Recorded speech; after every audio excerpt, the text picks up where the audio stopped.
యేసుక్రీస్తు వారి పరిశుద్ధమైన నామములో ఈ తరగతిలో పాల్గొన్న ప్రతి సహోదరికి సహోదరులందరికీ వందనాలండి. ప్రార్థన చేసుకుందాం. మహోన్నతుడ మహాగణుడైన మా తండ్రి, పరిశుద్ధులకు మా దేవ, మీ అతి శ్రేష్టమైన ఘనమైన ఉన్నతమైన నామాన్ని బట్టి మీకు కృతజ్ఞతాస్తుతులు స్తోత్రం తెలియపరుస్తూ ఉన్నాం. రాత్రికాల సమయంలో మీరు ఇచ్చినటువంటి అవకాశం బట్టి ఆయన మేము సమాజంగా కూడి మీ పరిశుద్ధ నామాన్ని స్తుతించుటకు, గణపరచుటకు, మహిమపరచుటకు, మీ వాక్యాన్ని మేము నేర్చుకునేందుకు మీరు ఇచ్చినటువంటి అవకాశం బట్టి స్తుతులు కృతజ్ఞతలు తెలియపరుస్తూ ఉన్నాము. ఇలాగా ఈ స్థలంకు చేసి మీ సన్నిధిలో మీ వాక్యం నేర్చుకోవడానికి సమయం వెచ్చించినటువంటి ప్రతి సహోదరుని సహోదరి మనల్ని మీరు దీవించి ఆస్వాదిస్తారని నమ్ముతూ, బోధిస్తున్నటువంటి నేను కూడా అయినా మీ గ్రంథాన్ని ఆధారం చేసుకొని అందరికీ అర్థవంతంగా అపోస్తలులోని విషయాలను విశదీకరించగలిగేటకు తగిన సుబుద్ధి జ్ఞానబోధం మాకు కలుగు చేస్తున్నాంతో విశ్వసిస్తూ మరోసారి తండ్రి, ఎవరెవరు ఏ అవస్థ కలిగి ఉండి మీ యొక్క సహాయం కోరుతూ ప్రార్థన అవస్థ కలిగి ఉన్నారో అందరి పక్షాన మేము బ్రతిమాడుతూ మీ సన్నిధిలో మీకు విన్నవించుకుంటూ ఉన్నాము. మీ ద్వారా సమయోచితమైన సహాయం పొందుకొని నెమ్మదిగాను సుఖంగాను బతికే విషయంలో మా అందరికీ కావాల్సిన మీకు చూపించమని యేసుక్రీస్తు వారి పరిశుద్ధమైన నామం పెట్టబెట్టు ప్రార్థిస్తూ ఉన్నాం తండ్రి. ఆమేన్. మరోసారి మీ అందరికీ వందనాలండి. అపోస్తలుల మనం చదువుతూ ఉన్నాం. తరగతిలో మనం 26వ అధ్యాయంలో ఉన్నాం కదండి. పౌలు అగ్గర్భ ఎదుట నిలబడి ఆయన రక్షించబడిన విషయాన్ని, అలాగనే ఆయన ఏ విషయంలో విమర్శించబడుతున్నాడో ఆ విషయాన్ని పౌలు అగ్రిప్ప రాజు ఎదుట వివరించుకుంటున్న విషయాన్ని మనం చదువుతూ ఉన్నాం.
పౌలు యొక్క ఆలోచన ఏంటంటే, నేను రూమ్కి వెళ్ళి కైసరు ఎదుట నా వాదన వినిపించుకుంటా అని చెప్పినప్పుడు ఫేస్తు పౌల్ని రాజు అంటే చక్రవర్తి దగ్గర పంపించడానికి ఏ కారణాన్ని బట్టి పంపించాలని ఆయనకు అర్థం కాలేదండి. అదే సమయంలో అగ్రిప్ప రాజు వచ్చాడు. తన భార్య అయినటువంటి బెన్నికేతో కలిసి వచ్చినప్పుడు, గొప్ప ఆర్భాటంతో వచ్చినప్పుడు పౌలు గురించి చెప్పాడండి. ఇలా కేసు ఒకటి ఉంది నా దగ్గర, ఇలాగ అని చెప్పినప్పుడు అతని వాదన నేను వింటాను, ఒకసారి నా సన్నిధి ప్రవేశపెట్టన్నప్పుడు ఒక సభ ఏర్పాటు చేస్తే సభ జరుగుతూ ఉంది. పౌలు పిలిచారు. పౌలు చెప్పమన్నారండి. నువ్వేం చెప్పుకుంటావు చెప్పుకోయా అని చేశాడు. పౌలు కూడా జనులకి అక్కడ ఉన్నటువంటి అధిపతులందరికీ కూడా చేసి మాట్లాడటం ప్రారంభించాడు. అంటే మొదటి 3 వచనాల్లో అంశంలోకి రాలేదు, కానీ పరిచయ మాటలు చెప్పుకున్నాడండి. అది వారిని గౌరవించి వాళ్ళని సంబోధిస్తూ చెప్పడం మాటలు ఉంటాయి. అలాగనే పౌలుతో సంబోధిస్తూ చెప్పడం మాట ఏంటంటే, అగ్రిప్ప రాజా తమరు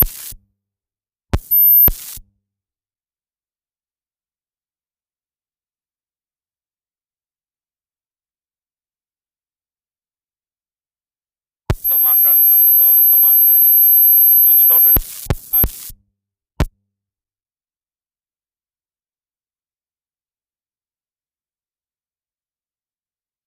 కాబట్టి నా సమస్యని పరిష్కరిస్తావు ఈజీగా అని పాజిటివ్గా అధిపతిని గౌరవంగా సంబోధించి మాట్లాడుతూ 4 నుంచి 8 చెప్పాడు. పౌలు యొక్క స్థితిగతులు, యూదులు బాల్యం నుంచి ఎరిగిన వారని, పౌలు ఎలాంటి వాడో, ఏమి విద్యను అభ్యసించాడో, ఆయన క్యారెక్టర్ ఏంటో, బాల్యం నుంచి యూదులు ఆయన గురించి ఎరిగిన వారనే విషయాన్ని చెప్పాడు. 4-8 వచనాలు పౌలును బాల్యం నుంచి వారు ఎరుగుదురని పౌలు చెప్తా అనే విషయాన్ని మనం రాసుకున్నాం. 9-12 వచనాల్లో శాస్త్ర విషయంలో ఆసక్తి కలిగి ఉంది. సంఘాన్ని అది ఎప్పుడు అది పూర్వం యేసు నుంచి అపార్థం చేసిన జనాల్లో క్రీస్తు యొక్క మార్గాన్ని వచ్చిన వారిని అనేకులు ఏం చేశాడంటే హింసించాడు. పురుషుల్ని స్త్రీల్ని ఈడ్చుకుపోయి చెరసాల్లో వేశాడు. ఒక మాట చెప్పాలంటే ధర్మశాస్త్ర సంబంధమైనటువంటి నీతి కొరకు క్రైస్తవుని ఏం చేయాలనుకున్నాడే, నిర్మూలన చేయాలనుకున్నాడే. అంటే అదే తనకు ప్రాణాధారంగా భావించాడే. అంటే నేను బ్రతకటం దేనికి, ధర్మశాస్త్రం కొరకు.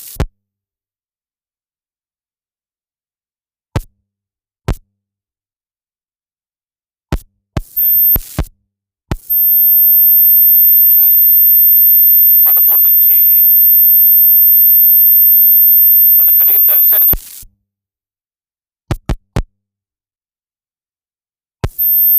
పౌలు 18 వరకు పౌలు కలిగిన దర్శనం గురించి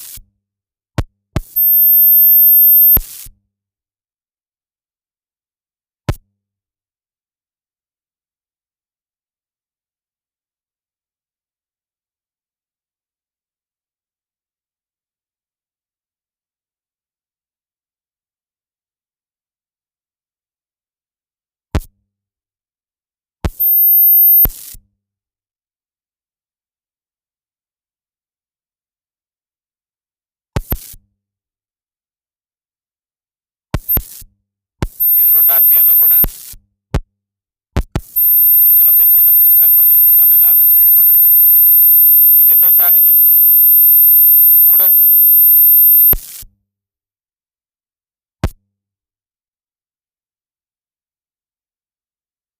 సమాచారం దొరికింది. ఉన్న విషయాలు కొన్ని ఇక్కడ ఉండవు, ఇక్కడ ఉన్న విషయాలు ఇంకో చోట ఉండవు, వేరు వేరు మాటలుగా ఉంటాయి. అంటే ఇక్కడ మీరు చదువుతున్నప్పుడు 13వ వచనం, మధ్యాహ్నం మందు నా చుట్టూ వచ్చిన వారి చుట్టూను ఆకాశం నుండి తేజస్సు కంటే మిక్కిలి ప్రకాశమైన వెలుగు త్రోవలో ప్రకాశించే చూచుతాను అన్నాడే.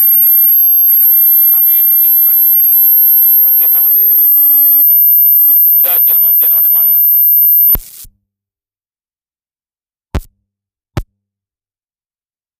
ఆయనకి ఎప్పుడు కలిగిందే? మధ్యాహ్నం. మేమందరమును వెళ్తే మధ్యాహ్నం మందు నేల పడిపోయినట్టుగా మనం చూస్తాం. ఎక్కడ వెళ్తున్నాడండి పౌలు?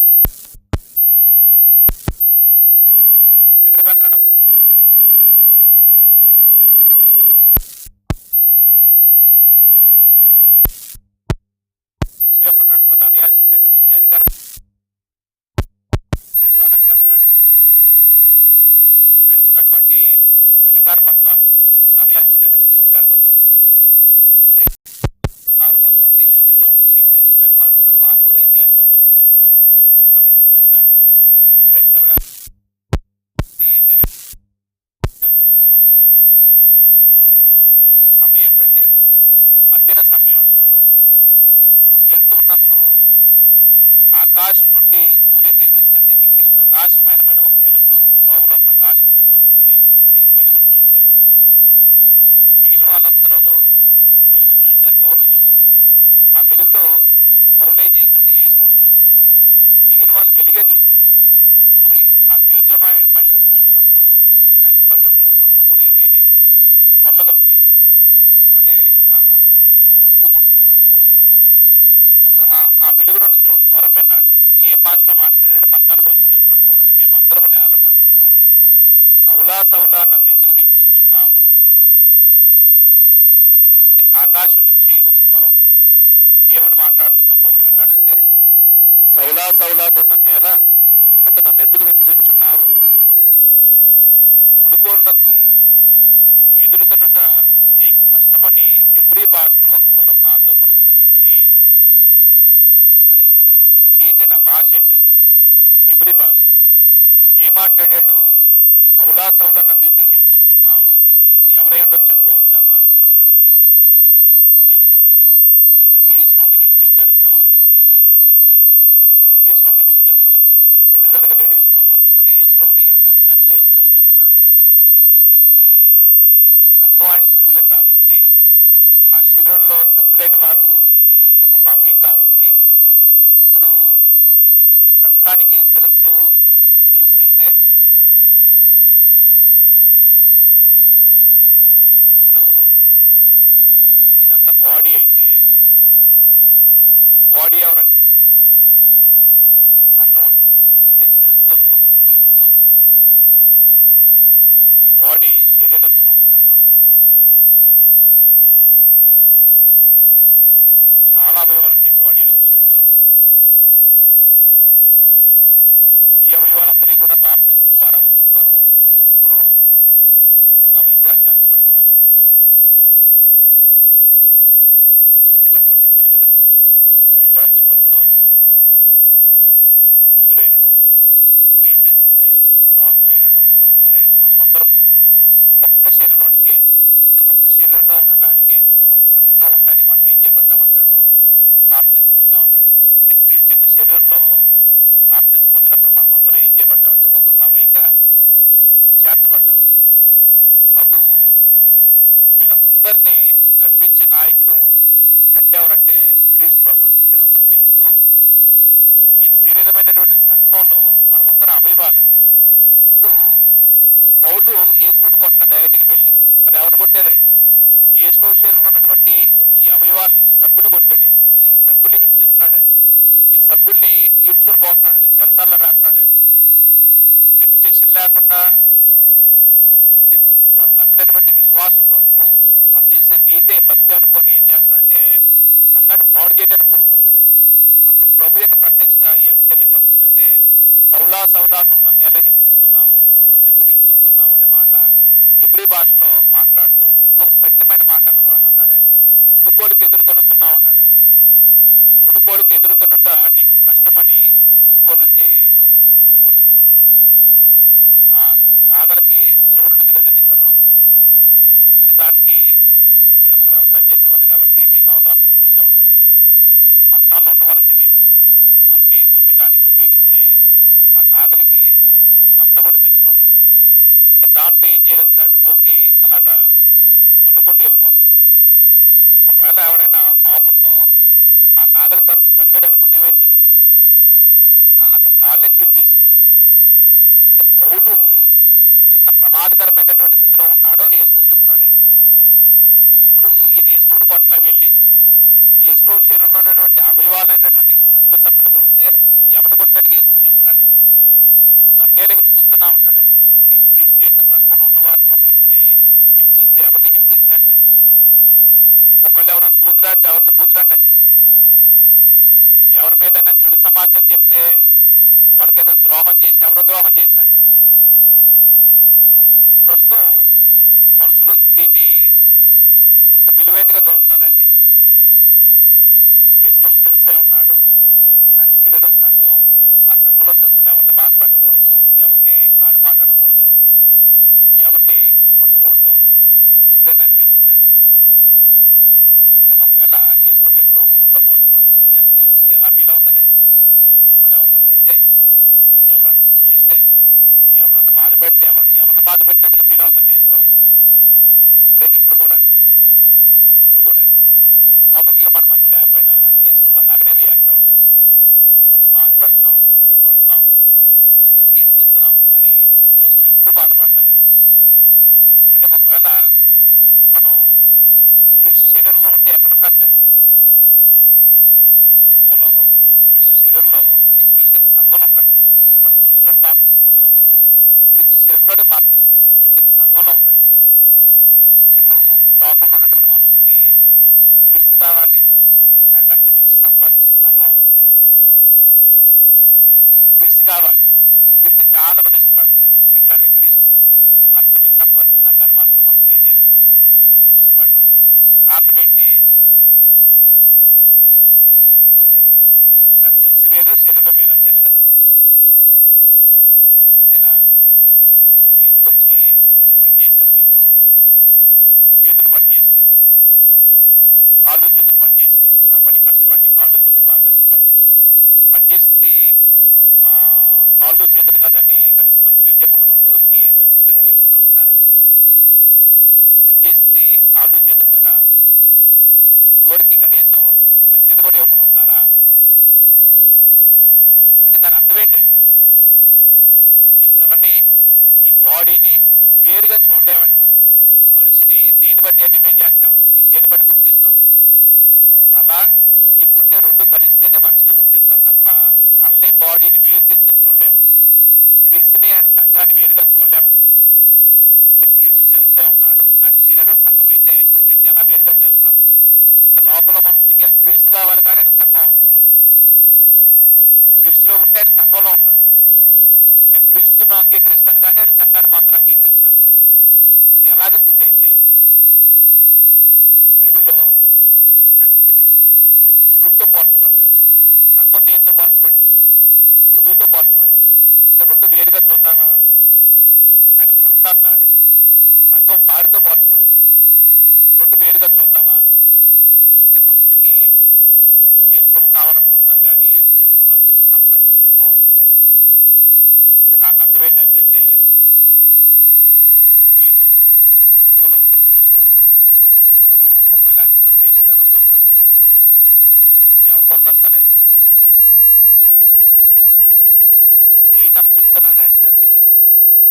కొరింథీ పత్రిక 15వ అధ్యాయము 20వ వచనం నుంచి 19 నుంచి 20 నుంచి చదువుతున్నప్పుడు 24వ వచనం అంటాడు, అడు తర్వాత అంతం వచ్చును, ఇప్పుడు రాజ్యమును అప్పగించిన మాట చెప్తాడే. అంటే రెండోసారి వచ్చినప్పుడు సమస్త అధికారాన్ని, బలాన్ని కొట్టివేసి తన తండ్రి దేవుడికి ఏం చేస్తాడంటే రాజ్యాన్ని అప్పగించిన అన్నాడండి. అంటే రాజ్యాన్ని అప్పగిస్తాడంటే ఎక్కడుంది ఆయనకి అధికారము, ఎక్కడుంది ఆయన పాలన? శిరస్సై ఉండి ఆయన శరీరాన్ని ఏం చేస్తున్నాడు?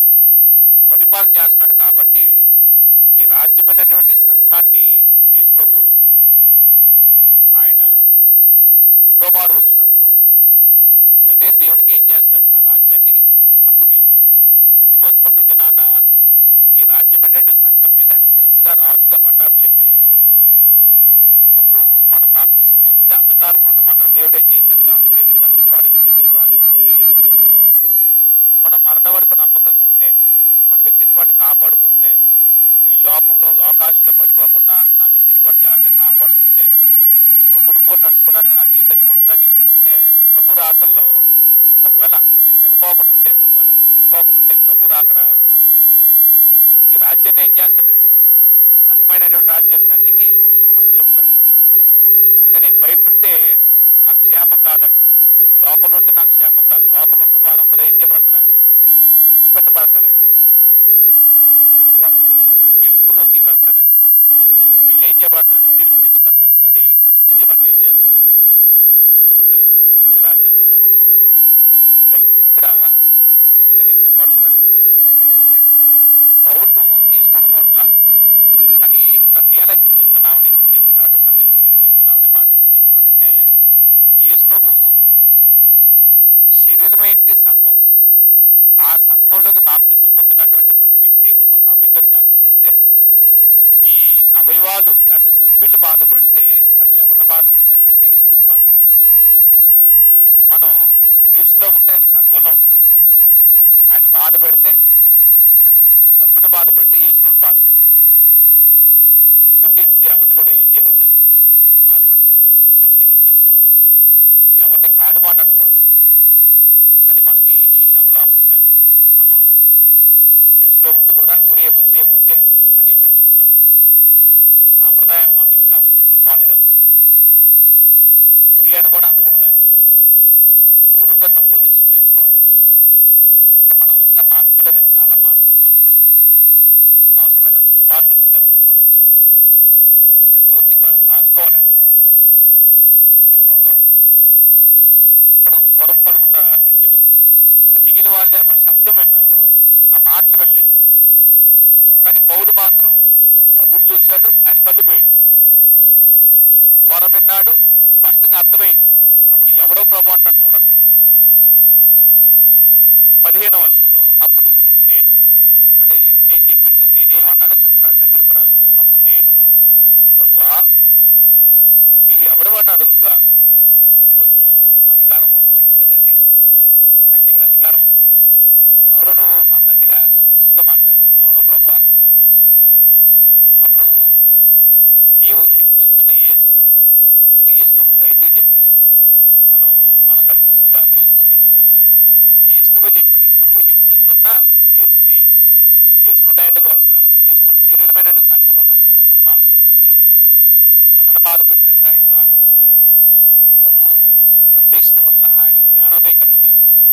అప్పుడు 16వ వచనం నుంచి 18 వరకు ప్రభు పౌలుకి అప్పచెప్పిన పని ఉందండి. ఇది మనందరికీ కూడా తెలిసినటువంటి సంగతులే. చాలా సందర్భాలు ఈ మాట మనం చదువుతూ ఉంటాం కదా. 16 నుంచి 18 వరకు క్లబ్డ్ సెంటెన్స్ అంటే కలిసి ఉంటాయి. ఇవి నీవు నన్ను చూచున్న సంగతిని గూర్చు, నేను నీకు కనబడబో సంగతిని గూర్చు, నిన్ను పరిచారకునిగాను సాక్షిగాను నియమించుకే కనబడి ఉన్నాను. అంటే ఎందుకు కనబడ్డాడో ప్రభు పౌలుకి ఒక కారణం చెప్తున్నాడు అండి. అంటే ఈయన ఏం చేశాడు ఇప్పటి వరకు? పౌలు ఏమో అంటే సౌలు ఏమో సంఘాన్ని హింసిస్తూ వచ్చాడండి. ఏ సంఘాన్ని అయితే హింసించడానికి ఈయన కంకణం కట్టుకున్నాడో ఆ సంఘంలో పరిచారకుడుగా ప్రభు ఏం చేస్తాడు? ఇప్పుడు ఆయన్ని నియమించబోతున్నాడు అండి. ఏమన్నాడంటే, నీవు నన్ను చూసి ఉన్న సంగతిని గూర్చు, నేను నీకు కనబడబో సంగతిని గూర్చు, నిన్ను పరిచారకునిగాను, అంటే పౌల్ని లేకపోతే సౌల్ని ప్రభు ఏం చేస్తున్నాడు అండి? పరిచారకుడిగా ఏర్పాటు చేసుకుంటున్నాడు అండి. 2 సాక్షిగాను నియమించుటకై. ఎవరికి సాక్షి? ప్రభు సాక్షి. సాక్షి అనే మాటకు అర్థం ఏంటండి? సాక్ష్యం అంటాం, సాక్షి అంటాం. అర్థం ఏంటండి సాక్ష్యం అంటే? కనిన వాటిని వినని వాటిని తెలియపరచడం సాక్ష్యం అండి. అంటే చూసిన వాటిని లేకపోతే విన్న వాటిని తెలియపరచడం సాక్ష్యం అండి. ఇప్పుడు చూడని దాని గురించి సాక్ష్యం ఇస్తానంటే అది సాక్ష్యం అయిద్దండి. మనం వినని దాని గురించి సాక్ష్యం ఇస్తానంటే సాక్ష్యం అయిద్ది అది. అంటే మన జీవితంలో అది ప్రత్యక్షంగా అనుభవించిన వారే ఉంటే వాటిని చెప్పడం సాక్ష్యం అండి. ఇక్కడ ప్రభుకు సాక్షిగా ఉండటానికి ప్రభు ఏం చేశాడని నిలబెట్టాడండి. అప్పుడు ఇంకొద్దిగా చేయవలసిన పని చెప్తున్నాడండి. ఆయనకి అప్పగించిన బాధ్యత ఏంటంటే, నీవు లేచి నీ పాదములు మోపి నిలుము, నేను ఈ ప్రజల వలనను అన్ని జనుల వలన హాని కలగకుండా నిన్ను కాపాడేదను. దేవుని సేవ జరిగించడానికి నియమించబడ్డ వ్యక్తికి ఇంతకన్నా ధైర్యం ఇంకేం కావాలండి? నీ పాదం నిలిపి అంటే నీ పాదములు, ఇక్కడ అన్నమాట ఏంటంటే నీ పాదములు నువ్వు మోపి నిలుము. పడిపోయాడు కదండి, నిలమంటున్నాడండి. అప్పుడు ఏం చేస్తానంటున్నాడు సౌలుకి? నేను ఈ ప్రజల వలనను అన్ని జనుల వలనను హాని కలగకుండా నేను కాపాడదను. ప్రజలు యూదులు ఇప్పటి వరకు క్రైస్తవ్యానికి సహకరించారా? క్రైస్తవ్యానికి హాని చేయడానికి పూనుకున్నారా? క్రైస్తవ్యానికి హాని చేయడానికే పౌలు పనిచేశాడు, లేకపోతే సౌలు. యూదులందరూ వ్యతిరేకంగా ఉన్నారండి. ఇప్పుడు ఈయన క్రైస్తవ్యాన్ని స్వీకరించిన తర్వాత క్రైస్తవ్యాన్ని ప్రకటిస్తుంటే యూదులు పౌల్ని ఏం చేయడానికి ప్రయత్నం చేస్తారు? అంగీకరిస్తారు పౌల్ని? ఇప్పటి వరకు ఈ మార్గాన్ని దూషించిన వ్యక్తి, ఈ మార్గాన్ని పాడు చేయడానికి వచ్చిన వ్యక్తి ఆ మార్గానికి ప్రకటిస్తున్నాడు కాబట్టి మనం కూడా మారుదాం, మనం కూడా అంగీకరిద్దాం అనుకుంటారా? అవసరమైతే పౌలు కూడా చంపేద్దాం అనుకుంటారండి. ఇప్పుడు చంపేసే ప్రమాదం ఉంటుంది కాబట్టి పౌలు యొక్క ఆలోచన విధానం, లేకపోతే ప్రభు యొక్క ఆలోచన ఏంటంటే వాళ్ళ వల్ల నీకు ఏ హాని కలుగు చేయను. అన్ని జనుల దగ్గరికి వెళ్తాడు పౌలు, అన్ని జనులకు స్వార్థ ప్రకటిస్తారు. అన్ని జనులు అంగీకరించే మనసు ఉండిద్దా? ఇప్పుడు అంగీకరిస్తున్నారండి చాలా ప్రాంతాల్లో స్వార్థ. హాని చేసే పరిస్థితి వస్తుందా లేదా? అందుకు ప్రభు ఏం చేస్తాడో ధైర్యపరుస్తూ ఈ ప్రజల వల్ల కానీ అన్ని జనుల వల్ల కానీ హాని కలగకుండా నేను కాపాడదును. వారు చీకట్లోని వెలుగులోనికి. ప్రభు పౌలుకి అప్పగిన పని ఏంటంటే, ఇప్పుడు వాళ్ళు ఎక్కడున్నారంటే ఇది చీకటే, ఇది చీకటే. ఈ చీకట్లో ఉన్న వ్యక్తిని ఎక్కడ తీసుకురావాలి? ఇప్పుడు ఇది వెలుగు అనుకుందాం, వెలుగండి ఇది. పిల్లలు మీరు నిశ్శబ్దంగా ఉండాలమ్మా. ఓయ్ పైలే, నీ మాటలు ఎక్కువైనాయి, సైలెంట్గా ఉండాలి. నువ్వుట్రా బాబు, నువ్వుట్రా, ఇక్కడ కూర్చో. మీరిద్దరు ఒక చోట ఉండకూడదు, ప్రమాదం.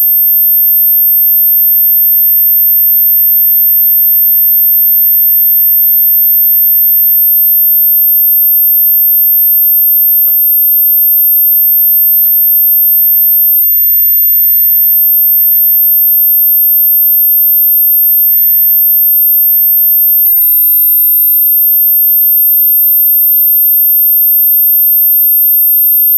రైట్. అంటే పౌలుకి ప్రభు అప్పగించిన పని ఏంటంటే చీకట్లో ఉన్నవారు వెలుగులో తీసుకురావాలండి. అంటే ఏ చీకటి అండి ఇది? కరెంటు పోతే ఏర్పడే చీకట? అది కాదండి. ఏ చీకటి అండి అంటే ఆత్మ సంబంధమైనటువంటి అధికారం, అంధకారం, లేకపోతే అంటే వాస్తవాన్ని చూడలేని స్థితి అండి. దేవుని సంకల్పాన్ని గుర్తించలేని చీకటి అండి. అంటే ఆత్మీయ అంధత్వం అండి. ఈ చీకటి అనేది యోహాను పత్రికలో మనం చదివితే పాపానికి సంకేతంగా చెప్పాడండి. వెలుగేమో పరిశుద్ధకు సింబాలిక్గా చెప్పాడు, ఈ చీకటేమో పాపానికి సింబాలిక్గా చెప్పాడండి. చీకట్లో ఉన్న మనుషుల్ని ఇప్పుడు ఎక్కడ తీసుకురావాలి? పౌలు వెళ్ళి వెలుగులో తీసుకురావాలి. ఇంకో పదం ఏమో ఉపయోగించాడంటే సాతాను అధికారం కింద నుండి దేవుని వైపుకి అన్నాడండి. సాతాను అధికారం కింద నుండి, సాతాను అధికారం కింద నుండి ఎక్కడ తీసుకురావాలండి? దేవుని వైపు తీసుకురావాలండి.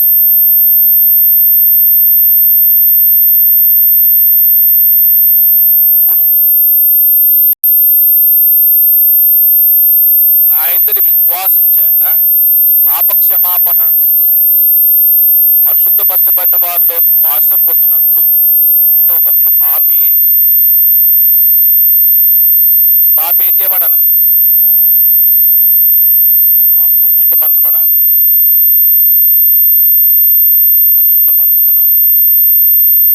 పరిశుద్ధపరచబడటమే కాదండి, పరిశుద్ధపరచబడిన వారితో స్వాస్థ్యం పొందాలి. స్వాస్థ్యం పొందినట్లు, స్వాస్థ్యం పొందేటట్లుగా. ఇక్కడ ఏమీ స్వాస్థ్యం లేదు వీళ్ళకి. పరిశుద్ధపరచబడిన వారితో స్వాస్థ్యం లేదండి. ఎందుకంటే పాపి ఇతని యొక్క అంతిమ నాశనం, అంతిమ గతి ఏమైపోయిందంటే నిత్య నాశనానికి అప్పచెప్పబడతాడండి, నిత్య జీవానికి వెళ్ళడండి, నిత్యరాజ్యం స్వతరించుకోడండి. ఈ చీకటి సంబంధమైన జీవితం జీవించేవాడు, సాతానాధికారం కింద ఉన్నవాడు, పాపంలో కొనసాగేవాడు, దేవునికి, ఆయన కుమారుడు క్రీస్తుకి, పరిశుద్ధాత్మకి దూరస్తులో బ్రతుకుతున్నవాడు, నిబంధన లేనివాడు, నిరీక్షణ లేనివాడు, ఆత్మ సంబంధంగా ఈ వ్యక్తి లోకంలో నశిస్థితిలో ఉన్నాడండి. ఇప్పుడు ఈ చీకటి సంబంధమైన స్థితిలో ఉన్న వ్యక్తికి పౌలెళ్ళు ఏం చేయాలంటే వీరి కన్నులు తెరవాలండి. ఇప్పుడు ఈ వ్యక్తి ఉన్నాడు, పౌలెళ్ళు ఏం చేయాలి? వారి కన్నులు తెరవాలండి. ఎలా తెరుస్తారండి కన్నులు? పదం ఉపయోగించాడండి. నా యందు విశ్వాసం చేత పాప క్షమాపణను పరిశుద్ధపరచబడిన వారిలో శ్వాసం పొందినట్లు వారి కనులు తెరచుటకై నేను నిన్ను వారి ఎదుగు పంపిదనని చెప్పినన్నాడండి. ఇప్పుడు పౌలు ఏం చేయాలండి? వారి కనులు తెరవాలండి. అంటే ఎలా తెరుస్తాడు వారి కనులు? సువార్త ప్రకటించి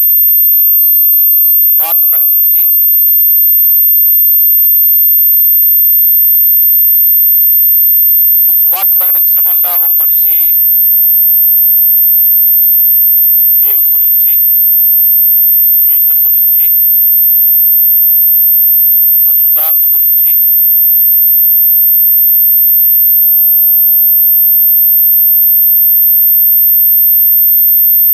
సంఘం గురించి, నిత్య జీవం గురించి, ఇలాగా ఒక వ్యక్తి రక్షించబడటానికి కావాల్సిన విషయాలు దేవుని సంకల్పన ఆధారం చేసి ప్రకటించినప్పుడు ఈ చీకట్లో ఉన్న వ్యక్తి యొక్క ఆత్మీయ అంధత్వం ఏమైందంటే, దేవుడు అంటే తెలియదు. ఒకప్పుడు దేవుడు అంటే ఒకవేళ సృష్టిని పూజిస్తున్నాడేమో, తాను సృష్టించుకున్న వాటిని పూజిస్తున్నాడేమో ఆత్మీయ అంధత్వంలో. ఇప్పుడు ఈ సువార్త ఏం చేస్తే దేవుడి గురించి ప్రకటించినప్పుడు, దేవుడు సృష్టికర్త, నిన్ను నన్ను సృష్టించిన ఆయన సర్వాధికారి అని దేవుని గురించి సత్యంలో ఒక వ్యక్తి యొక్క అంధత్వాన్ని పోగొట్టిందా లేదా? అలాగా సాతానాధికారం కింద ఉన్న వ్యక్తికి దేవుని వైపు తీసుకురావాలండి.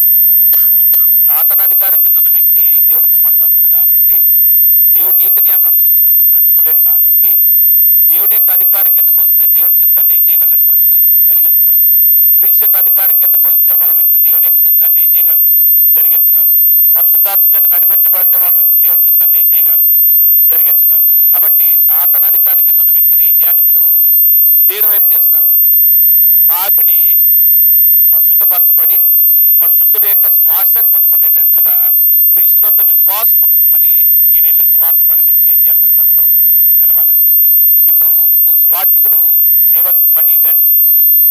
ఒక వ్యక్తి సువార్త ప్రకటించడం నిర్ణయించుకుంటే, లోకంలో ఉన్నటువంటి మనుషులు ఈ స్థితిలో ఉన్నారు కాబట్టి, ఇది లోకం అండి.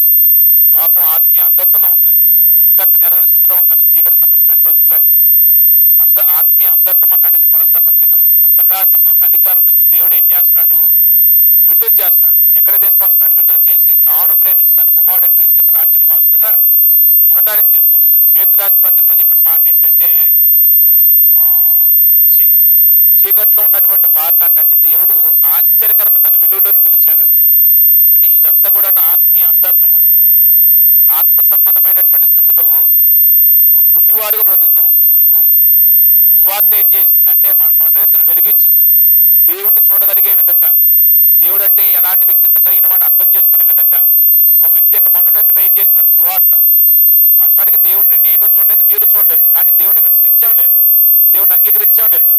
యేసు యొక్క త్యాగం మనం చూసామా? 2000 సంవత్సరాల క్రితం జరిగిపోయింది. కానీ సువార్త ఏం చేస్తుందండి? మన కన్నులు తెలిసిందా లేదా?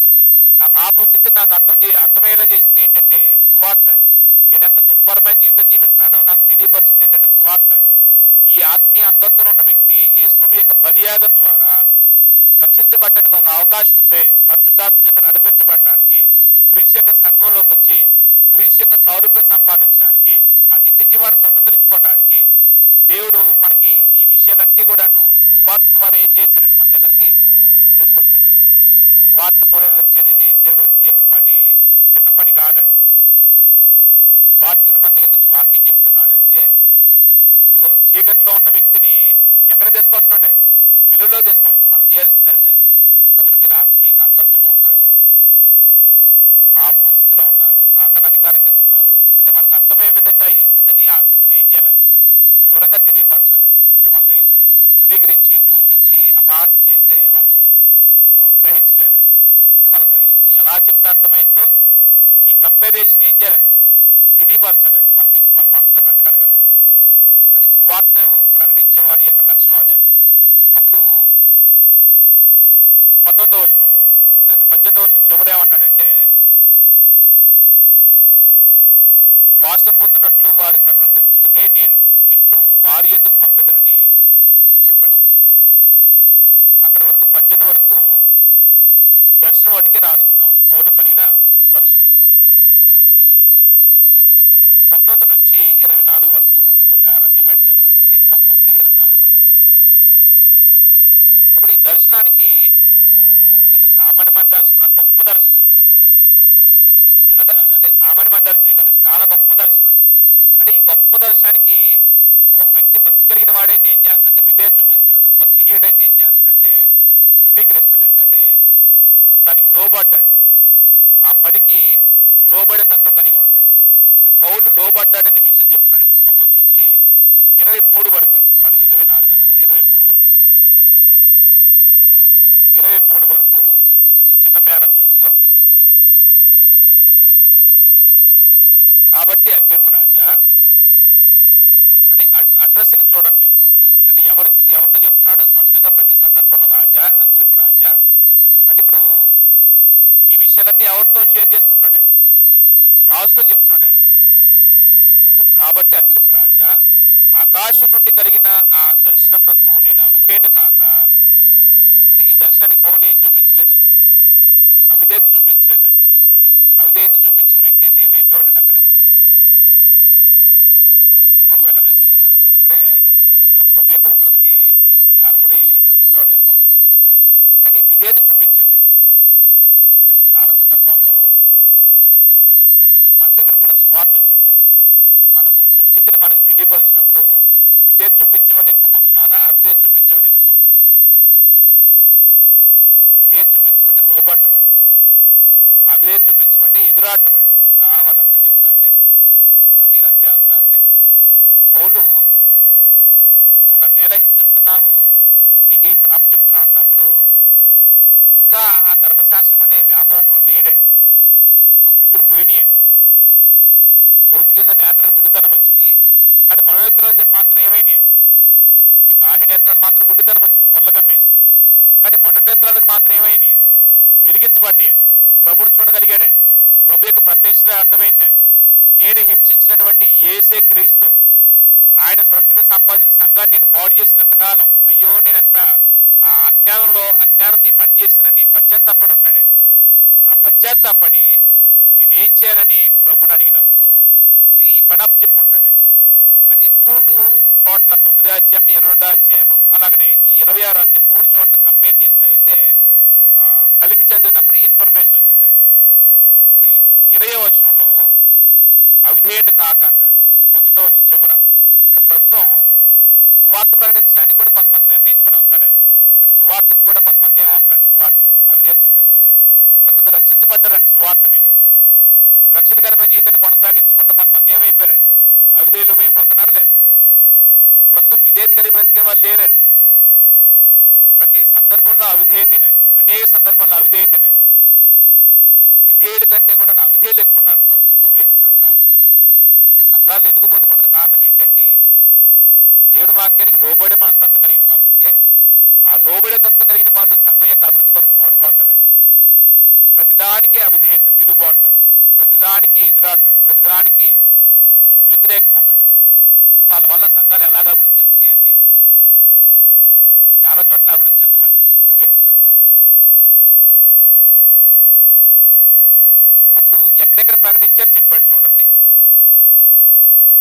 అవిధేయుడు కాకుండా మొదట దమస్కులోను, అంటే మొదట వెళ్ళి ఎక్కడ ప్రకటించాడంటే ఈ పేరాలో ఎక్కడెక్కడ ప్రకటించాడు చెప్తున్నాడు అండి. దమస్కులోను, అంటే దమస్కులోని వారికి, యెరూషలేము 2, యెరూషలేములోను 3, యోదయ దేశం అంతటను, తరువాత 4 అన్ని జనులకును, 4 ప్రాంతాలు చెప్పాడండి. మొదట ఎవరండి? దమస్క ప్రాంతం చెప్పాడు. 2 యెరూషలేములో ప్రకటించాడు. 3 యోదయ ప్రాంతంలో ప్రకటించాడు. 4 అన్ని జనులు ప్రకటించాడు. ఏ ప్రకటించాడు అంటే వారు మారు మనసు పొంది దేవుని తట్టు తిరిగి మారు మనసు తగిన క్రియలు చేయవలని ప్రకటించుంటుని 3 విషయాలు చెప్పాడండి. ఈ సువార్త ప్రకటనలో మనుషులు ఏం చేయాలంటే మారు మనసు పొందాలి. ఎవరితో తిరగాలండి? దేవునితో తిరగాలి. దేవునితో తిరగాలి. 3 మారు మనసు తగిన క్రియలు చేయాలి. వ్యక్తి రక్షించబడాలంటే ఇవి జరగాలని. మనం బాప్తిస్మం పొందినప్పుడు మనకు ప్రకటించబడిన సువార్త విని విశ్వసించి ఈ విశ్వాసం మారు మనసు వైపు నడిపించాలి. మన దేవుని గురించి విన్నా, యేసుని గురించి విన్నా, పరిశుద్ధాత్మ గురించి విన్నా, మనం కొత్త జన్మ పొందుతున్నప్పుడు సంఘంలో చేర్చబడే ప్రక్రియలో సంఘం గురించి విన్నా, మనం పొందబోయే శ్వాస నిత్య జీవన గురించి విన్నా, ఈ సంగతులు ఏదన్నా మన అంతరంగంలో మనసులో ఏం కలగాలంటే మార్పు కలగాలండి. అంటే మారు మనసు రావాలండి. అంటే విచారకరమైన ఏంటంటే చాలా మంది మారు మనసు పొందకుండానే బాప్తిస్మం పొందే వాళ్ళు ఉన్నారండి. నన్ను క్షమించండి మాట అన్నందుకు. మారు మనసు పొందకుండా ఒక వ్యక్తి సంఘంలోకి వస్తే ఎలా బ్రతుకుతాడండి? ఎలా బ్రతుకుతాడండి? మారు మనసు లేని వ్యక్తి సంఘంలోకి వచ్చాడు, బాప్తిస్మం పొంది సంఘంలోకి వచ్చాడు, ఎలా బ్రతుకుతాడండి? మారు మనసు తగిన క్రియలు ఉంటాయండి? అసలు దేవుని వైపు తిరుగుతాడు అతను మనపూర్వకంగా? అంటే కన్వర్షన్ లోనే లోపం జరుగుతుందండి. కన్వర్షన్ లో లోపం జరగటం వల్ల అసలు బిడ్డ పుట్టుకలోనే లోపం వస్తే వికలాంగుడండి. అంటే పిల్లవాడిని తీసేటప్పుడు డెలివరీ చేస్తారు కదండి, హాస్పిటల్లో కానీ ఇక్కడ ఇళ్ళ దగ్గర కానీ పెద్దోళ్ళు డెలివరీ చేసేటప్పుడు ఆ తలబట్టుకొని తీసే క్రమంలో నరాలు స్మూత్గా ఉంటాయండి. చాలా చిన్న సంఘటన చోట జరిగిన సంగతి చెప్తున్నాయండి. అంటే ఆ నర్సు ఎలా పట్టుకుందో ఆ బాబుకి అంటే తల కొంచెం పట్టుకునే విధానంలో కాకుండా పట్టుకోకుండా విధానంలో బయటికి తీయటం అంటే తీయటానికి ప్రయత్నం చేసిందండి. ఆ వేలు ఆ నరానికి ఒత్తుకుపోయి ఆ పిల్లోడు మానసిక వికలాంగుడుగా ఇట్లా నడుస్తాడండి. అంటే ప్రాబ్లం ఎక్కడ జరిగింది? డెలివరీ టైంలో జరిగిందండి. అంటే సరిగ్గా డెలివరీ చేయకపోతే పిల్లల అవయవాలు అంటండి ఎదుగుబొదుగు ఉండదండి. అంటే అవయవాలు అంటే మానసికంగా అంటే ఆ నరం తలనరం ఇంక డెవలప్ అవ్వలేదండి ఆయన.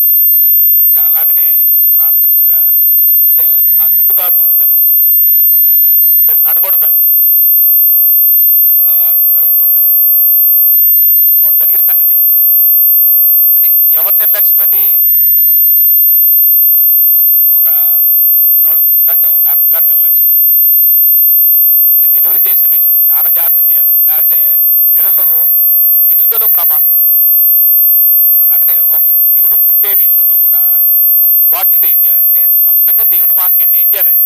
నువ్వు ఈ స్థితిలో ఉన్నావు, ఈ అధికారం కింద ఉన్నావు, నీ స్థితి ఇది, ఆత్మ సంబంధంగా పాప స్థితిలో ఉన్నావు, నువ్వు వెలుగులోకి రా, దేవుని వైపు రా, పరిశుద్ధపరచబడు, పాప క్షమాపణ ఉంది, పరిశుద్ధపరచబడు, పరిశుద్ధులతో శ్వాసను దేవుడు నీకు అనుగ్రహిస్తాడు.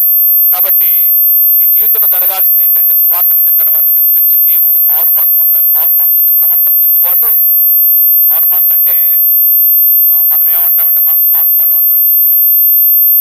ప్రవర్తన దిద్దుబాటు కావాలండి, జరగాల్సింది అదండి ప్రక్రియ.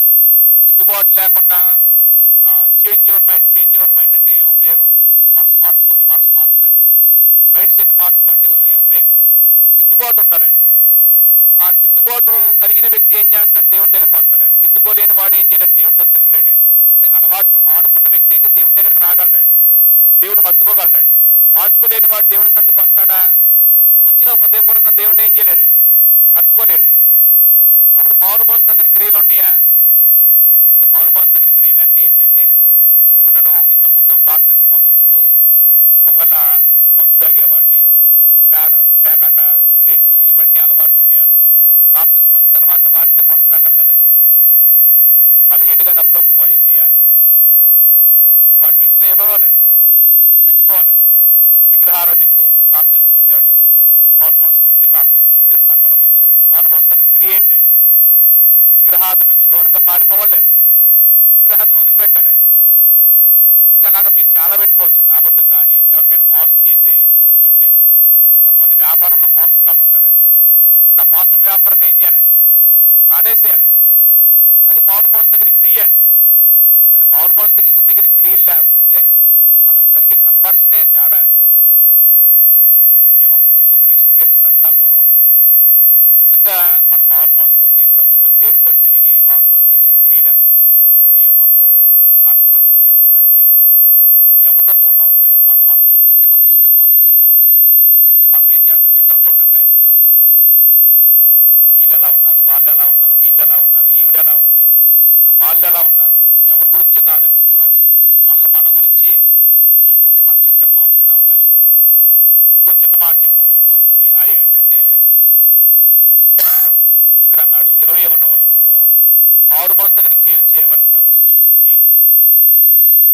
21వ వచనంలో, ఈ హేతు చేత యూదులు దేవాలయాలను పట్టుకొని చంపుటకు ప్రయత్నం చేసిరి. ఇది అబద్ధమా నిజమా? ప్రకటించింది వాస్తవమే, ప్రభుని చూసింది వాస్తవమే, ప్రభు అప్పగించిన పని వాస్తవమే, ఆయన ప్రకటిస్తుంది వాస్తవమే. ఇది నచ్చని యూదులు ఏం చేశారండి, పౌల్ని చంపడానికి ప్రయత్నం చేశారండి. అంటే ఇప్పుడు ఆయన ఈ విషయాలు ఎందుకు చెప్పాలండి, ఈ విషయాలను ఎందుకు చెప్పాలి అంటే ఈ 23 వరకు చదివి ముగింపులో ప్రశ్న వేద్దాం. చంపుడు ప్రయత్నం చేసిన 22వ వచనంలో, అయినను నేను దేవుడు వలనైన సహాయం పొంది నేటి వరకు నిలిచి ఉంటుని. ఒకవేళ యూదుల చేతిలో దొరికితే ఎప్పుడు ఏమైపోయాడండి, ఎవరు తప్పించారండి? దేవుడే తప్పించాడని బహిరంగంగా చెప్తున్నాడండి. నా జ్ఞానం చేత నేను తప్పించబడ్డాను, నా మేనడు తప్పించాడు, ఈ విషయాలు కాదండి. మనుషులు ఎక్కడ హైలైట్ చేయట్లేదండి. దేవుడు నాకు సహాయం చేస్తే యూదులు కుట్ర వలన నేను చంపడానికి ప్రయత్నం చేస్తున్నప్పుడు దేవుడు నన్ను ఏం చేసని చెప్పాడండి, తప్పించాడు, సహాయం చేసని చెప్తున్నాడండి. అంటే దేవుడి దగ్గర నుంచి మేలు పొందిన తర్వాత మనం బహిరంగంగా చెప్పడానికి సిగ్గుపడకూడదండి. అప్పుడు నేటి వరకు అయినను నేను దేవుని వలన సహాయం పొంది నేటి వరకు నిలిచి ఉంటుంది. క్రీస్తు శ్రమపడి మృతుల్లో పునరుద్ధానమును ముందు వారిలో మొదటి వాడవడి చేత. క్రీస్తు శ్రమ పడటం అంటే ఏ శ్రమ పొందండి? యేసుప్రభువు వారు స్వజనులు తృణీకరించారు, నిరాకరించారు. ఇస్కరియోతు నమ్మద్రోహం చేశాడు, అన్యాయ తీర్పు గురయ్యారు. వేదన పొందడానికి యూదులు ఏం చేశారండి, భయంకరంగా తప్పుడు సాక్షులు పెట్టి ఆయన మీద నేరం మోపడానికి ప్రయత్నం చేసి పిలాతు శిలువ మరణం అప్పచెప్పి ఆయన ఏం చేసి సిలువేసి చంపారండి. చనిపోయిన వాడు సమాధి చేసిన తర్వాత ఆయన 3వ దినాన్ని ఏం చేయబడ్డాడండి, తిరిగి లేపబడ్డాడండి. ఆ లేపబడిన వాళ్ళలో మొట్టమొదటి వాడు యేసుప్రభువు వారు. అంటే చాలా మంది అంతకుముందు చనిపోయిన వాళ్ళు లేచారు, కానీ వాళ్ళకి యేసుప్రభువుకి తేడా ఏంటంటే వాళ్ళు చనిపోయిన వాళ్ళు మళ్ళీ లేచినప్పటికీ మళ్ళీ చనిపోయారండి. కానీ యేసుప్రభు చనిపోయి మృతుల్లోని తిరిగి లేచిన తర్వాత మళ్ళీ చనిపోయాడా? ఆ మృతుల్లోని తిరిగి లేచిన వాళ్ళు మొట్టమొదటి వాడు. అది పౌలు చెప్తున్నాడు, అది చెప్తున్నాడు సువార్తలో. అయినను నేను దేవుని వలన సహాయం పొంది నేటి వరకు నిలిచి ఉంటుంది. క్రీస్తు శ్రమపడి మృతుల పునరుద్ధానమును పొందిన వారిలో లేదా పొందు వారిలో మొదటి వాడవుడి చేత ఈ ప్రజలకును అన్ని జనులకును వెలుగు ప్రచురపరచబోవునని లేకపోతే ప్రచురింపబోవునని. అంటే యేసుప్రభువు పునరుద్ధానం తిరిగి లేకపోవడం వల్ల మానవాళికి ఏం కలిగిందండి? వెలుగు. సువార్త రూపంలో ఏం కలిగిందండి? వెలుగు వచ్చిందండి. ఇప్పుడు చీకట్లో ఉన్న వారికి ప్రభు యొక్క ప్రత్యక్ష వల్ల, ప్రభుని గురించి బోధించబడటం వల్ల ఎక్కడికి వస్తారంటే వెలుగులోకి వస్తారండి. అప్పుడు క్రీస్తు శ్రమపడి మృతుల పునరుద్ధానము ముందు వారిలో మొదటి వాడవుడి చేత ఈ ప్రజలకును అన్ని జనులకును వెలుగు ప్రచురింపబోనని ప్రవక్తలను మోషేయు ముందుగా చెప్పినవి కాక మరి ఏవి చెప్పగా అల్పులకును గనులకును సాక్ష్యమించుచుంటుని. అంటే ఇప్పుడు నేను కొత్తగా చెప్పేం కాదు ఇవన్నీ కూడాను. ఇలా క్రీస్తు శ్రమపడతాడని, మృతుల నుంచి తిరిగి లేపబడతాడని పూర్వనందున్న ప్రవక్తలో మోషే చెప్పిన విషయాలే తప్ప నేనేమి కొత్త విషయాలేమి చెప్పట్లేదు. అంటే ఇప్పుడు ఈ విషయాలు ఎక్కడైనా పౌలు సొంత అభిప్రాయాలు, సొంత ఆలోచనలు, సొంత సిద్ధాంతాలు అని చెప్పాడండి? ఎక్కడ కల్పితాలు లేవాడు. ప్రభు ఆయనకి అప్పు చెప్పాడు. అవి పాత నిబంధనలు ప్రవక్తలు ప్రభుని గురించి ఏం చెప్పాడు, దేవుని గురించి చెప్పాడు, ప్రభుని గురించి చెప్పాడు, ఆయన రక్త సంపాదించిన సంఘాన్ని గురించి చెప్పాడు. ఓవరాల్ గా దేవుడి సంకల్పన అంతా ఏం చేసింది పౌలు? అగ్రిప్పరాజుకి చెప్పాడండి. ఇప్పుడు ఈ మాటలన్నీ ఎందుకు చెప్పాడండి పౌలు ఈ మాటలన్నీ ఎందుకు చెప్పాడు అగ్రిప్పరాజుకి? అంటే ఆయనేమో అసలు నువ్వు ఏం చేసావు, నీ మీద ఎందుకు ఈ అభియోగం మోపడింది, నీ కేసు ఏందో నాకు వివరించని చెప్పు అని నేరస్తుడిగా అడుగుతున్నాడండి పౌల్ని. కానీ పౌలు ఒక అవకాశం దొరికింది. ఇలాగైనా ఒక అధికారికి ఏం చెప్పొచ్చు? సువార్త చెప్పొచ్చు. పౌలు ఏ కోణంలో ఒక వ్యక్తిని కలిసినా వాళ్ళకి ఏం చెప్పేవాడండి? సువార్త ప్రకటించేవాడండి. ఇప్పుడు ఈ మాటలన్నింటిలో ఏముందండి? పౌలు చెప్పిన సంగతుల్లో దేవుని గురించి ఉందా లేదా? యేసుని గురించి ఉందా లేదా? యేసునందు విశ్వాసం ఉంచడం పాపక్షమ కలిగిద్ది, పరిశుద్ధపరచబడిన శ్వాసం పొందుతాం, నువ్వు చీకట్లో ఉన్నావు, సాతాను అధికారం కింద ఉన్నావు, పాపం స్థితిలో ఉన్నావు, వెలుగులోకి రావాలి, దేవుని వైపు రావాలి. ఈ విషయాలన్నీ ఒక వ్యక్తి సువార్త ప్రకటించినప్పుడు ఇవే కదా మనం చెప్పేది. అంటే అగ్రిపరాజు ఒకవేళ ఇలాగ బహిరంగ కోడికి ఏదైనా పెట్టి పౌలు వాక్యం చెబుతుంటే కూర్చొని వినే స్థాయి కాదండి. ఎందుకంటే ఆయన అధికారి కాబట్టి, రాజు కాబట్టి. కానీ దేవుడు ఈ రూపంలో అధికారి దగ్గర కూడా ఏం తీసుకెళ్ళాడు. అందుకేనేమో దేవుడు పేతురు రాసిన పత్రికలో అంటాడు కదా, ఎవరు నశించినా ఆయన ఉద్దేశం కాదండి, ఆయనకి ఇష్టం కాదండి. ఎవరు నశింపకూడదని ఉద్దేశంతోనే ప్రభు యొక్క రాకడిని ఏం చేస్తున్నాడు? ఇంకా ఆలస్యం చేస్తున్నాడు ఆయన. అంటే చాలా మంది అనుకుంటారంట, అంటే రాకడని ఉందన్నారు, సృష్టి ఆరంభం నుంచి భూమి ఎలాగుందో ఆకాశం ఎలాగుందో అలాగనే అన్నీ ఉన్నాయి కదా, ఎప్పుడు రాకడా అని కొంతమంది ఏం చేశారు, రాకడ గతించిపోయిందని కొంతమంది అపహాసం చేసే వాళ్ళు ఉన్నారంట. ప్రభు రాకడ ఎందుకు ఆలస్యం అవుతుందంటే ఎవరు నశించిపోవద్దని నిశ్చయించితే ప్రభు రాకడ ఏం జరుగుతుందండి? ఆలస్యం అవుతుందండి. అంటే ఇది అర్థం చేసుకోలేని మనుషులు రాకడ లేదు అని కొంతమంది, రాకడ అయిపోయిందని కొంతమంది విచ్చలవిడిగా బ్రతుకుతూ జీవితాన్ని ఏం చేస్తున్నారంటే ఇంకా ఎక్కువ పాపాన్ని మూడగట్టుకుంటున్నారండి. ఇప్పుడు ఈ సువార్త విన్నటువంటి అధికారి నిజంగా ఒకవేళ సామాన్యంగా నిర్మల మనసులో వాక్యం వింటే ఆ అధికారి మనసు ఏమవ్వాలని, నేను ఏ స్థితిలో ఉన్నానో అర్థం చేసుకోవాలండి. నేను చీకట్లో ఉన్నానా, వెలుగులోకి రావాలి. నేను సాతాను అధికారం కింద ఉన్నానా, దేవుని అధికారం కింద రావాలి. నేను పాపంలో ఉన్నానా, పాపక్షమాపణ పొందాలి. పాపక్షమాపణ పొందడానికి క్రీస్తునందు విశ్వాసం ఉంచాలి. పరిశుద్ధపరచబడి పరిశుద్ధుల శ్వాసంలోకి నేను రావాలి. ఆ శ్వాసం అనుభవించినట్లుగా ఈ సువార్తను నేను లోబడాలి. ఈ సువార్త నా మౌనతను వెలిగించిందని ఆ సువార్తను అంగీకరించాలండి. కానీ అంగీకరిస్తాడండి? అంగీకరిస్తాడా? ఏమడ్డు వచ్చిందండి అంగీకరించడానికి? అధికారం అడ్డు వచ్చిందండి, పదవి అడ్డు వచ్చిందండి, ఆ హోదా అడ్డు వచ్చిందండి. మళ్ళీ వాళ్ళలాగా సామాన్యుడికి నేను వెళ్ళిపోవాల్సి వచ్చిందని ఏం చేస్తారు మనుషులు? అంటే చాలా సందర్భాల్లో మనుషుల యొక్క మానసిక స్థితి ఎలా ఉంటుందంటే, ప్రకటించబడుతున్న వాక్యం సత్యమని గ్రహించినా సరే బాహ్యంగా అంగీకరించలేదండి.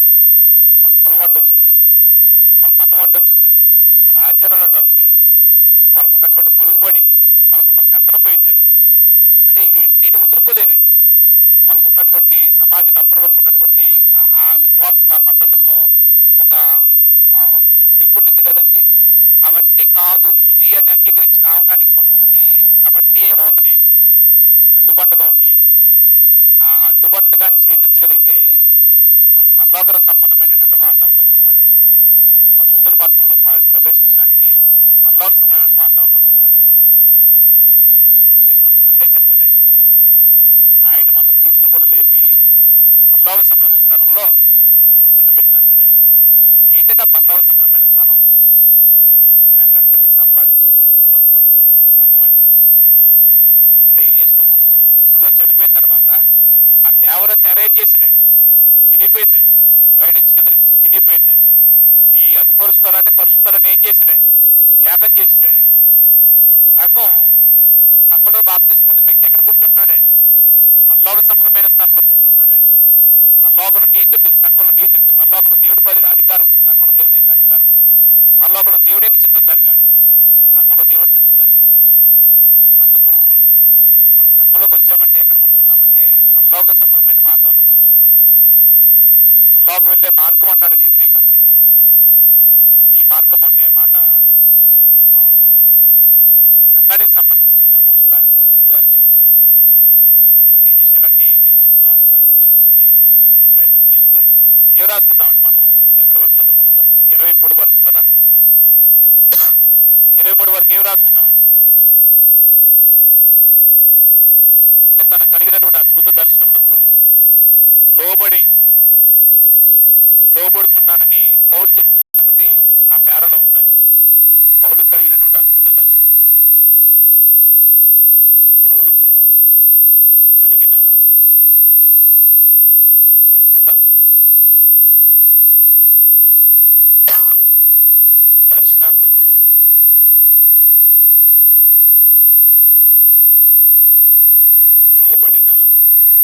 లోబడిన వాడునని లోబడుచున్నానని పౌలు చెప్పుట. లోబడుచున్నాను అని పౌలు చెప్పుట.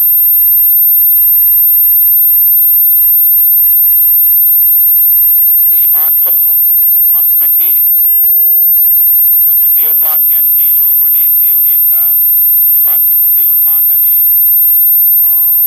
గ్రహింపుతో వినేవాడే రక్షించబడతాడు. దేవుని భయం లేకుండా దేవుని మాటని ఆ గౌరవం లేకపోతే మాత్రం వేళ కొలగం చూస్తాడే. అంటే మనం వాళ్ళ స్పందన చదువుతాం తర్వాత ఈయనకి అర్థమైపోద్దండి, అగ్రిపరాజుకి అర్థమైపోద్దండి. అంటే ఇతను నన్ను క్రైస్తవుడు చేయడానికి ప్రయత్నం చేస్తున్నాను అర్థమైపోయి ఇంత సులభంగా నన్ను క్రైస్తవుడు చేసి చూస్తున్నావు పౌలా అంటాడండి. అంటే ఆయనకి అగ్రిపరాజుకి అర్థమైందండి. పౌలు అన్న కోరిక ఏంటంటే, పౌలుకు ఉన్నటువంటి గొప్ప కోరిక ఏంటంటే, నా వల్లే ఈ బంధకాలు తప్ప అందరూ నేను పొందిన రక్షణలో ప్రవేశించాలని నా కోరిక అనే మాట పౌలు చెప్తాడండి. ఆయన గొప్ప ఆశ అండి పౌలుకి. బంధకాలు తప్ప నేను ఏ విధంగా అయితే పాపక్షమాపణ పొంది క్రీస్తు సంఘంలోకి వచ్చి పరిచారకుడుగా ఉన్నానో అందరూ అలాంటి దేవుని పొందాలని అందరి విషయంలో నేను కోరుకుంటున్నాను అంటాడు పౌలు. ప్రార్థన చేసుకుని ముగించుకుందాం. నీతిమంతుడగు మా తండ్రి, కృపాసత్య సంపూర్ణగు మా దేవ, రాత్రి సమయం ముందు మీ గ్రంథంలోని విషయాలు, అపోస్తుల కాలంలోని కొన్ని సంగతులు, పౌలు అగ్రిప్ప ఎదుట